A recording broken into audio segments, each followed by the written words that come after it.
इस साल का दीपोत्सव खास होने वाला है क्योंकि इस साल भगवान श्री राम की प्राण प्रतिष्ठा के बाद श्रद्धालु पहला दीपोत्सव मनाएंगे। इसके लिए अयोध्या समेत दूर दूर से आने वाले लोग एक्साइटेड तो हैं ही, वहीं प्रशासन भी एक्टिव मोड में है। दीपोत्सव के मौके पर यहां पहुंचने वाले लोगों को किसी तरह की कोई परेशानी ना हो, इसके लिए उनकी तरफ से खास तैयारियां की जा रही हैं। दीपोत्सव हमेशा से एक महत्वपूर्ण प्रोग्राम रहा और ये दीपोत्सव चूंकि प्राण प्रतिष्ठा के कार्यक्रम के बाद का पहला दीपोत्सव है, इसलिए इसका एक विशेष महत्व है। यहाँ पर सभी तैयारियों को उसी स्केल पे और उसी तरीके से किया जा रहा है। ये एंटिसिपेट करते हुए कि भारी मात्रा में यहाँ पर श्रद्धालुगण आएंगे। यहाँ की जो मेन चैलेंजेस है उसमें क्राउड कंट्रोल है और आप जानते हैं इतनी सारी आतिशबाजी होती है तो उसको सेफ तरीके से कराना है। चूंकि ये कई वर्षों से कार्यक्रम हो रहा है तो यहाँ पर सभी व्यवस्थाएं पहले से ही एक सेट तरीके से की जा रही है। प्राण प्रतिष्ठा के कार्यक्रम के बाद थोड़ा सा इसमें श्रद्धालुओं का इसमें वृद्धि जरूर होगी, लोगों में आने का उत्साह होगा, तो उस हिसाब से भी पुलिस प्रशासन और तैयारी करेगा। रिहर्सल्स होंगे, जो भी लोग आएंगे उनकी प्रॉपर ब्रीफिंग होगी और हर आदमी को अपने रोल के बारे में बताया जाएगा। जिला प्रशासन और पुलिस प्रशासन दोनों इसके लिए पूरी तरह से तैयार है।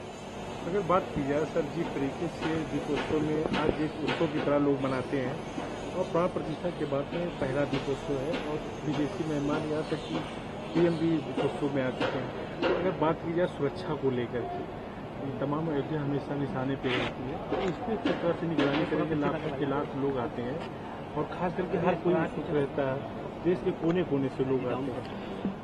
देखिए, निगरानी जो है वो त्योहार से कई दिनों से पहले से शुरू होती है, उसके अलग अलग तरीके हैं, वो साझा करना ठीक नहीं है।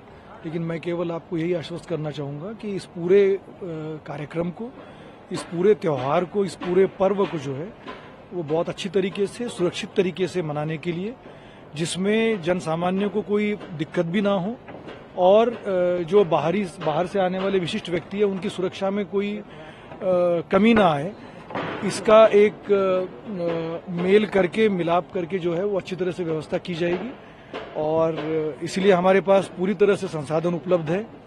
जो स्पेशलाइज एजेंसीज है जिसमें एटीएस और एसटीएफ से लेकर अन्य भी एजेंसीज है, उनका भी सहयोग इस समय होता है, वो भी यहाँ पर मौजूद रहती है।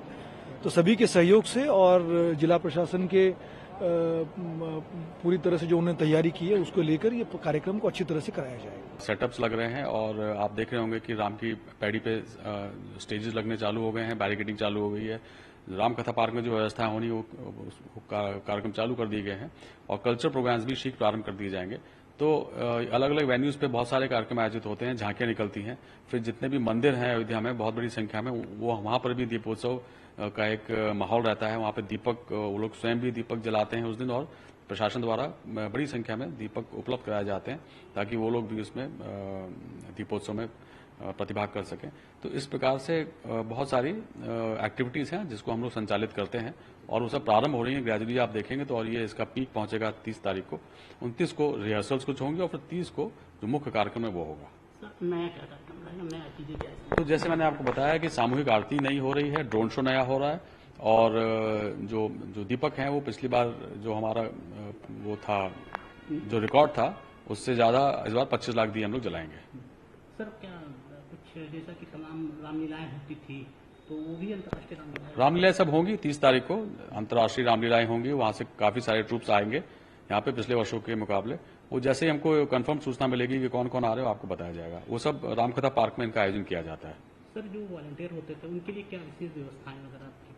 इस बार वहां पे दशरथ दीर्घ का निर्माण हो चुका है तो वॉलंटियर्स को जितनी संख्या में संभव हो सकेगा उनको वहां पे बैठाएंगे ताकि दीपक जलाने के बाद वहां पे जो खड़े होने की स्थान नहीं रहता था, वो ऑब्स्ट्रक्शन रहता था, व्यू अनहिंडर्ड नहीं मिल पाता था, वो इस बार ना हो, ये प्रयास है। तो उन सबको हम लोग दशरथ दीर्घ में बैठाने का प्रयास करेंगे। श्री राम जन्मभूमि मंदिर के अंदर श्री राम जन्मभूमि के अंदर भी जिस प्रकार से पहले आयोजन होता रहा है दीपोत्सव का, उसी प्रकार से होगा और वहां पर भी बड़ी संख्या में दीपक जलाए जाएंगे और वहां पे तैयारियां चल रही है उसकी। और ये पहली दिवाली है, उसका महत्व बहुत ज्यादा है, तो उसी के हिसाब से वहां तैयारियां की जा रही हैं।